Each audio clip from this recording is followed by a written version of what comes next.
से पूरी तरह से विकास पर केंद्रित रहा।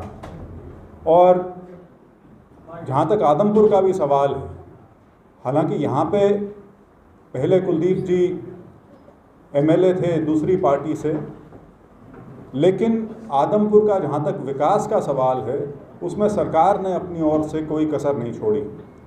और जैसा हमारे आदरणीय मुख्यमंत्री जी का हमेशा से ये प्रयास रहा है कि जो विकास की जो गठड़ी है वो किसी एक या दो ज़िलों तक सीमित ना रह जाए। विकास एक बिल्कुल सुनियोजित ढंग से 90 के 90 विधानसभा क्षेत्र जो हैं उन तक पहुंचाया जा सके और उसमें किसी प्रकार का पार्टी के हिसाब से कोई भेदभाव नहीं किया गया है और सभी वर्गों को और सभी इलाकों को उसमें पूरी तरह से सम्मिलित करके उस ओर सरकार ने काम किया है।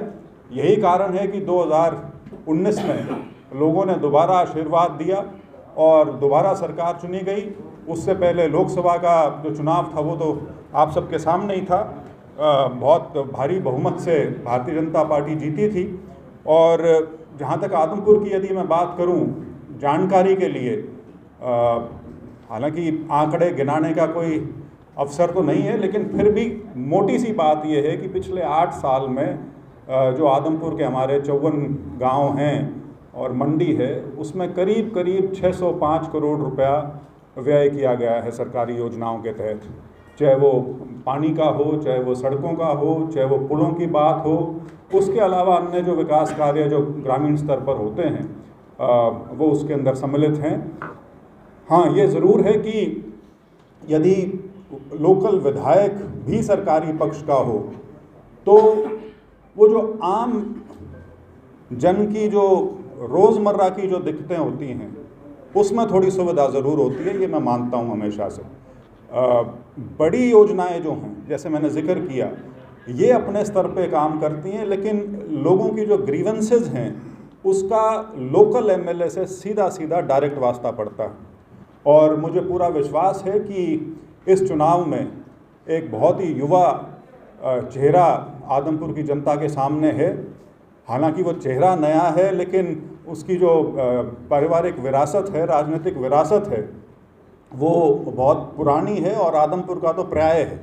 चौहाई भजनलाल का जो परिवार है वो करीब 55-60 वर्षों से अपनी सेवाएं इस इलाके में देता आया है। तो लेकिन एक युवा है, सारा ही 29 साल उनकी उम्र है, तो लोगों को जो एक इफेक्टिव रिप्रेजेंटेशन मिल सके उसमें वो अपना पूरा उसमें योगदान देंगे। और मैं उम्मीद करता हूं कि वो आने वाले समय में एक अच्छे विधायक बनेंगे, अपना योगदान हल्के में भी करेंगे और असेंबली में भी करेंगे।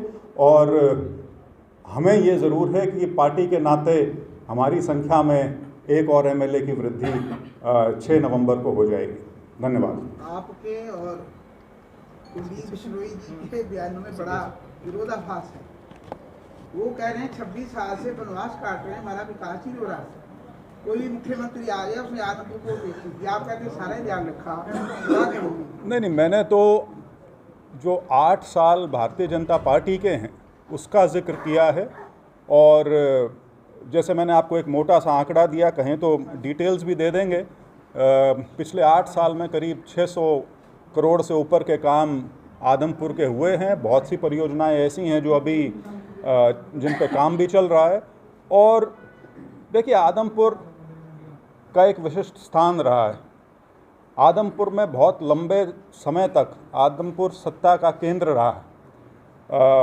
तो लोगों की जो अपेक्षाएं होती हैं, लोग जो उम्मीद रखते हैं, वो उसी हिसाब से लोग उसका आकलन भी करते हैं। लेकिन कुलदीप बिश्नोई जी को निरंतर जिस प्रकार से समर्थन यहाँ मिलता रहा है, पिछले आपने 26 वर्षों का जिक्र किया, सन 96 के बाद से भी, क्योंकि भजनलाल जी 96 तक मुख्यमंत्री थे, तो वो जो समर्थन जो मिलता रहा है वो भी उसी का कारण है कि जो काम उन्होंने, उनके पिताजी ने राजनीतिक तौर पे और सामाजिक तौर पे जो एक ताना बाना यहाँ बना के रखा है, उसी का नतीजा है कि वो निरंतर इस विधानसभा से विजयी होते रहे हैं। और उसी कड़ी में ये जो अब वाला चुनाव है 3 तारीख का, जिसके 6 तारीख को नतीजे आएंगे, उसमें भी नतीजा जो है वो वही रहेगा जो हमेशा पहले आता है। कितने दिन का आपका प्रोग्राम बना है और कौन-कौन से गांव का दौरा करेंगे आप? 1 तारीख तक शाम तक का प्रचार है, और आज जैसे मैं 2-3 गांव में जा रहा हूं, तो इस तरह से निरंतर चलता रहेगा। अभी कोई उसकी पूरी रूपरेखा तो नहीं बनाई है कि किस किस गांव में जाएंगे, लेकिन वो तो जो भी कार्यक्रम बनेगा आपसे साझा कर लिया जाएगा। आज मोटा खेड़ा मोहब्बतपुर। जी सर, ये भव्य बिश्नोई ने आज मैनिफेस्टो जारी कर दिया, आप लोगों को पता है? उसमें ना जिक्र है किसी का, ना फोटो है, सिर्फ भव्य बिश्नोई दिखाई दे रहे हैं। देखिए, इलेक्शन जो है उसमें सारा का सारा जो फोकस है वो कैंडिडेट पे होता है, और ख़ास तौर पे बाई इलेक्शन यदि हो तो बिल्कुल ही कैंडिडेट पे फोकस होता है। ये किसी का नाम नहीं होना क्या, या पोस्टर बैनर पे फ़ोटो नहीं होना, इन चीज़ों की कोई लंबी चौड़ी अहमियत नहीं होती। पूरी पार्टी आपके सामने है, आप पार्टी कार्यालय में हैं, आप देख ही सकते हैं कि सभी जो पार्टी के वरिष्ठ नेता और कार्यकर्ता जितने हमारे हैं, सारे साथी जो हैं, वो पूर्ण रूप से इस चुनाव प्रचार में जुड़े हुए हैं। और मैनिफेस्टो पे सर? नहीं, मैनिफेस्टो पे तो मैं कुछ नहीं कहना चाहूँगा, क्योंकि मैंने मैनिफेस्टो भी देखा नहीं। जानकारी में नहीं। फोटो भी बहुत हो गए। 3 साल में आदमपुर के लिए आपने एमपी फंड से कितने फंड आपने रिलीज किए हैं? वो डिटेल तो मेरे पास अभी नहीं है, लेकिन अगर आप चाहेंगे तो मैं दे सकता हूँ आपको जो भी फंड वगैरह रिलीज़ किया होगा, क्योंकि जो हमारे पहले साल के पैसे थे 5 करोड़, वो तो करीब करीब सारा खर्च हो गया था। उसके बाद 1.25 साल तक कोविड की वजह से कोई पैसा नहीं आया था। तो नहीं, मोटा मोटा ऐसे मेरे पास अभी ऑफ हैंड नहीं है, लेकिन आपको मैं दे सकता हूँ जो भी डिटेल आपको चाहिए। लेकिन ये चीज़ ज़रूर ध्यान रखिए कि वो फंड सिर्फ 5 करोड़ होता है, और मेरे लोकसभा क्षेत्र में 450 गाँव हैं, और म्यूनसिपैलिटीज़ हैं, और एक पूरी कॉरपोरेशन है। नहीं, आप लौटाओगे तो नहीं ना, तो लौटाते रहे। आप लौटाओगे तो नहीं, कर तो दोगे सारा। मैंने दिया है भाई, आदमपुर के 20 गाँव में मैंने दे रखे हैं टैंकर। हाँ, मैं भी साथ बैठा हूँ उसमें। हिसाब मांगने लग रहे, अब 5 करोड़ का हिसाब पूरे जिले में बटे हैं, सारा याद थोड़े रहे, वो तो तुम उस पर निकाल के देख लो, सारा हाँ जी इंटरनेट पे। सर, रुक के आप पहुंच गए हैं, कयास थे कि ब्रजेंद्र सिंह कहीं ना कहीं नाराज हैं, लेकिन चौधरी वीरेंद्र सिंह कद्दावर नेता है, ना ही वो यहाँ दिखाई दिए हैं, ना ही वीरेंद्र सिंह के साथी। हालांकि चुनाव से पहले बड़ी बैठकें हुई हैं, बहुत ज़्यादा गर्मागर्मी इस मामले में थी कि अपने कार्यकर्ताओं को दोबारा से संगठित कर रहे थे। अगर वो बीजेपी के लिए थे तो अब तक गायब क्यों हैं? अपनी मर्जी से नहीं आई, अब बीजेपी इस बार उनको बुला नहीं रही है। दूसरी सवाल ये है कि क्या जिस तरीके कयास मार्केट में है, एक मन बन चुका है कि आप लौट चले, कांग्रेस की तरफ जाने का इरादा? देखिए, अगर ऐसी कोई बात होती तो आज हम इस स्थिति में ना होते जहाँ हैं। मैं आपके सामने हूँ, बीजेपी के कैंडिडेट के प्रचार के लिए आया हूँ। जितने भी हमारे साथी हैं वो सारे के सारे पूरी शिद्दत से उसमें जुटे हुए हैं, तो मेरे ख्याल से इस सवाल का कोई महत्व नहीं है। बाकी चौधरी वीरेंद्र सिंह के बारे में सवाल आप उनसे पूछिएगा, मैं उनका जवाब दे नहीं। सर, जैसा कि आपको बम्पर जीत मिली लोकसभा में, आदमपुर विधानसभा में आप 29,000 से जीते, भव्य बिश्नोई को हराया आपने, लेकिन विपक्षी आरोप लगा रहे हैं कि ब्रजेंद्र सिंह नदारद है क्षेत्र से। क्या नहीं, ये आप कोरोना के टाइम में अगर कहते तो ये बात मैं थोड़ी समझ सकता था, लेकिन पिछले 8 महीने से यदि आप मेरे क्षेत्र में घूमना देखेंगे तो उससे तो ये लगता है कि शायद आप नदारद थे, मैं तो यहीं था। विपक्षी बोल रहे हैं कि जैसे ब्रजेंद्र सिंह की दिखाई नहीं देंगे, वैसे भव्य बिश्नोई की दिखाई। ये ब्रजेंद्र सिंह का चुनाव नहीं है, भव्य बिश्नोई का चुनाव है, आदमपुर का बाई इलेक्शन है। और जैसे मैंने शुरू में कहा, जवान लड़का है, उम्र उसके साथ है, पूरी अपनी मेहनत करके लोगों की सेवा करेगा। सर, 2 सप्ताह हो गए अभी तक आप चुनाव मैदान में क्यों निकले सर?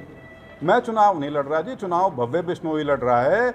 और बीच में त्यौहार के दिन थे, और उससे पहले मैं 4 कमेटियों का, संसदीय कमेटियों का, 3 समितियों का सदस्य हूँ। तो हमारी निरंतर 4 दिन मीटिंग रही है। और उसके बाद जैसे ही मुझे वहाँ से फुर्सत मिली और ये दिवाली ख़त्म हुई, मैं परसों यहाँ आ चुका था। अपने जितने भी मेरे साथी हैं, कार्यकर्ता हैं, सबके साथ मीटिंग की थी, एक छोटी प्रेस कॉन्फ्रेंस भी की गई थी, और आज मैं आपके बीच में हूँ। आप दुष्यंत जी और भव्य आमने सामने चुनाव लड़ रहे थे सर, आप एक ही प्लेटफॉर्म पे हैं, एक साथ मिलकर के वोट मांग रहे हैं, वो जनता कहाँ जाए जिन्होंने अलग अलग गुटों में बट करके एक दूसरे को वोट दिया था? मांडवाली आपकी हो गई, जनता कैसे हो? देखिए, मैं तो वहीं हूँ जहाँ था और जहाँ से मैंने वोट ली थी।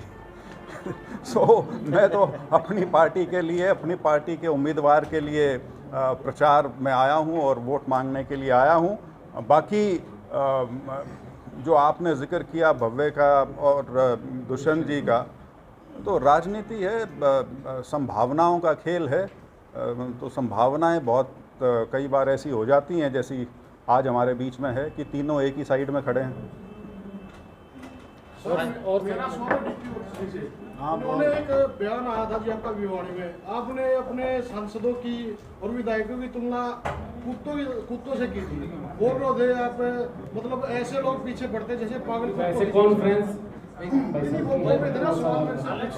अलग से बैठ जाते हैं, अलग से बैठते हैं।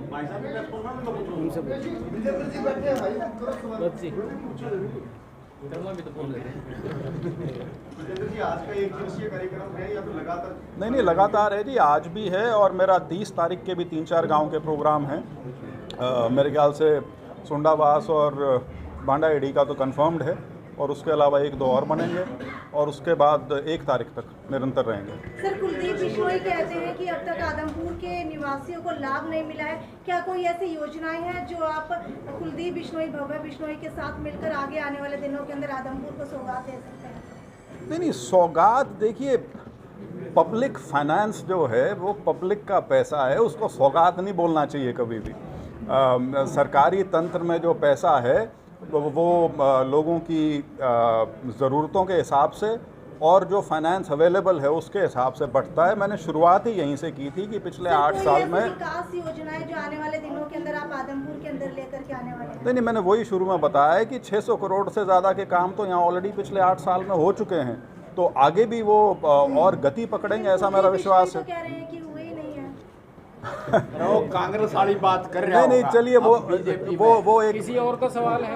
हो गया सर। बरसात आई, लास्ट सवाल। खेतों में पानी है अभी भी, और वहाँ पे एक स्टेडियम है आदमपुर में, उसमें अभी भी 3-4 फुट पानी है। बच्चों को खेलने के लिए वहाँ सुविधा है, उस पर सरकार प्रशासन की कोई जोर नहीं। ये देखिए, ये सिर्फ आदमपुर की नहीं, ये मेरे लोकसभा क्षेत्र में कई इलाकों में ये दिक्कत आई है, क्योंकि इस बार बारिश बहुत ज़्यादा हुई और ख़ास तौर पे जिसको यदि कहना चाहें बेमौसमी बारिश तो बहुत ही ज़्यादा हुई। सितंबर के महीने में और फिर अक्टूबर के शुरुआत में बहुत बारिश हुई है और कई इलाके हैं जहाँ पे अभी भी पानी की निकासी पूर्ण ढंग से नहीं हो पाई है।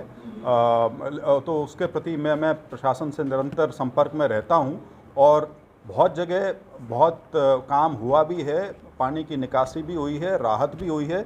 लेकिन जैसे आपने पॉइंट आउट किया, मैं अभी 4 दिन पहले खरक पूनिया और बधावड़ में गया था, तो वहाँ भी ये स्थिति जो है अभी बनी हुई है। बहुत कई 100 एकड़ का इलाका है जहाँ पे पानी अभी भी खड़ा है। तो उस दिन भी मेरी अधिकारियों से बात हुई थी, प्रयास जारी है, मुझे लगता है जल्दी समस्या का निदान हो जाएगा। एमपी साहब, आपने कहा कि पॉलिटिकल जो राजनीति है वो संभावनाओं का खेल है। कल जो दोस्त थे वो कल जो कॉम्पिटिटर थे वो आज दोस्त हैं, इसलिए आप स्टेज पे बैठे हो, हमें सपोर्ट कर रहे हो। कल क्या ऐसी स्थिति बन सकती है कि जो कल कॉम्पिटिटर थे वो कल फिर कॉम्पिटिटर हो जाएं? अगर ऐसी स्थिति बनती है तो आप क्या कर पाओगे? देखिए जी, भविष्य के गर्भ में क्या है, मैं कोई अंतर्यामी तो हूँ नहीं जो आपके सामने आज कुछ बता पाऊँ। हाँ, लेकिन ये है कि आने वाले समय में देखिए क्या होता है। धन्यवाद। ठीक है, थैंक यू, बहुत बहुत धन्यवाद आप सभी का। धन्यवाद।